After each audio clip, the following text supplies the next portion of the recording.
Okay, I think we'll get started. Pretty short lecture today. It's on power, and this is a pretty straightforward topic. I've got a number of problems in the practice problems in the notes that you can work on, and there'll be plenty of problems in the physics book, whichever one you have, talking about power. So we'll just outline briefly, and then I'll kind of let you go at it in terms of getting through some of the problems in your book. All right, so power, we can talk about an instantaneous power. And this is the rate of change of energy with time. So this is the first time we're getting time into our energy equation here. It makes a difference, or you might imagine if you have some kind of machine, it certainly would make a difference if it can deliver a certain amount of work, energy, in this amount of time versus that amount of time. So if you can do enough work to pour water all the way up a hill with some kind of machine, if it takes 24 hours, that's very different than if it takes 24 seconds. So power is important in that regard. This would require some calculus if we're letting that energy change with time. We can talk about average power. We don't need calculus here. Then we talk about a time interval, delta t, and the energy that's expended or consumed during that interval. Well, we have different forms of energy. So energy could be kinetic energy, potential energy. We could have work. This is a very typical place that we'll see power. We haven't talked about electrical work or other types of work yet, but certainly every time we introduce a work, there'll be a power sitting there that we can talk about. We've talked about how work is related to force. So power is the force.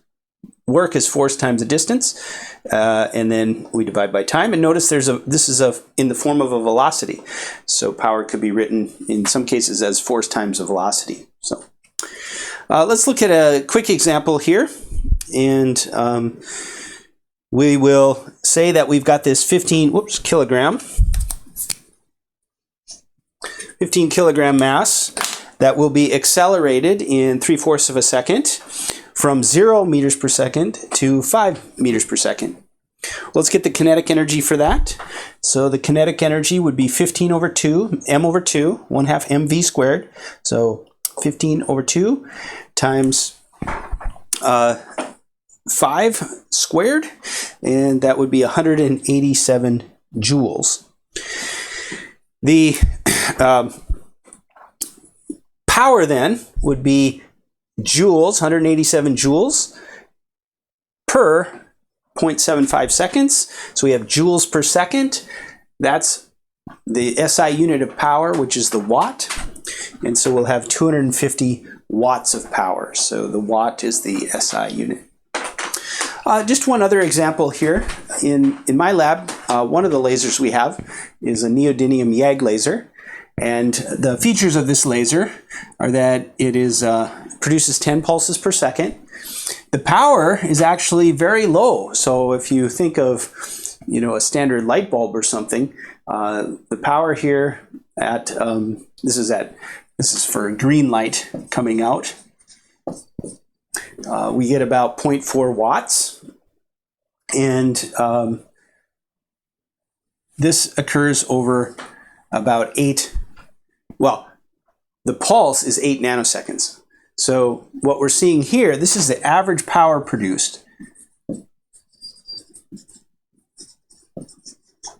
And so if we were just dumping this light into some substance that's absorbing it, it would be absorbing the 0.4 joules every second, right? Which is not very much. So this laser wouldn't heat things up very much.